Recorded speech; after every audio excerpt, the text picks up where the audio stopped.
présent à Madame la Présidente Véronique Rioton pour le groupe EPR. Merci Madame la Présidente. Ma question s'adresse à Madame la Ministre déléguée à l'égalité entre les femmes et les hommes et de la lutte contre les discriminations, Madame Aurore Bergé. Madame la Ministre, alors qu'une personne est victime de violences sexuelles toutes les 2 minutes, elles ne sont que 2 sur 10 à passer la porte d'un commissariat. Les agressions sexuelles et le viol sont des crimes de l'intime. L'auteur est presque toujours connu de la victime et dans l'écrasante majorité des cas, elle est en état de choc, de sidération ou d'emprise et donc dans l'incapacité de réagir. Aujourd'hui, c'est cette absence de résistance chez les victimes qui sert de défense aux agresseurs et que la définition pénale du viol permet. C'est pour répondre à ce gouffre entre notre droit et la réalité des violences sexuelles que nous avons, au sein de la délégation aux droits des femmes, mis en place une mission et abouti à une proposition de loi avec ma co-rapporteure Marie-Charlotte Garin qui sera examinée cet après-midi dans l'hémicycle et qui vise à modifier notre code pénal. Nous considérons que cette nouvelle définition permettra aux victimes de mieux se reconnaître et de porter plainte davantage. Elle permet aussi aux enquêteurs et aux magistrats d'être mieux outillés et élargir le faisceau d'indices pour mieux récolter les preuves. Cette proposition de loi constitue une première étape clé et ne peut à elle seule répondre à tous les besoins des victimes. La formation des acteurs de la chaîne pénale doit être systématique et les financements alloués à la justice à la hauteur des objectifs que nous fixons. Madame la Ministre, vous vous êtes prononcée en faveur d'une telle avancée législative. Pourriez-vous détailler les mesures complémentaires que vous allez mettre en œuvre et permettre une meilleure prise en charge des victimes de violences sexuelles? Je vous remercie.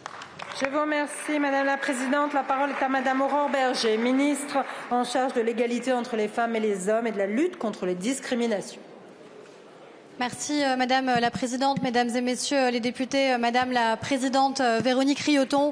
Permettez-moi d'abord de saluer le travail remarquable qui a été conduit par la délégation aux droits des femmes sous votre autorité en lien avec Marie-Charlotte Garin. Ce travail transpartisan qui permettra, je l'espère, que dans quelques heures, nous arrivions à faire adopter ici à l'Assemblée nationale une loi structurante pour changer notre approche, structurante pour les droits des femmes, parce que nous ferons entrer, grâce à vous, ensemble, le consentement dans la définition pénale du viol.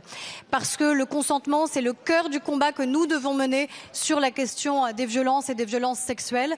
Parce que la question du consentement, c'est ce qui sépare justement la question de la liberté, de l'émancipation, à la question de la domination et de la violence. Et c'est ce travail que nous devons engager, non pas juste en droit, mais aussi dans l'ensemble de la société. Vous l'avez mentionné, c'est la question des formations qui sont obligatoires en formation initiale pour l'ensemble, évidemment, des magistrats, qui sont aussi obligatoires pour l'ensemble de nos agents publics, bien au-delà des magistrats, je pense à nos policiers, aux gendarmes, sur la manière avec laquelle le recueil des plaintes doit pouvoir se faire. Nous avons progressé en la matière.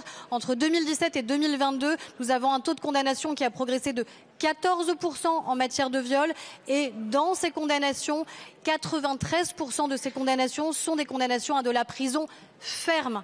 Donc oui, les choses progressent. C'est tout le combat aussi que nous avons mené avec beaucoup d'entre vous sur la question de l'éducation à la vie affective relationnelle, à la sexualité, parce que bien au-delà des fantasmes de certains, cette éducation, elle est majeure et elle est primordiale pour apprendre dès le plus jeune âge à nos enfants des principes essentiels d'égalité, de respect, et le consentement en fait évidemment partie. C'est aussi ce que nous voulons faire pour avancer encore sur la question des crimes sexuels et de l'imprescriptibilité des crimes sexuels en matière civile.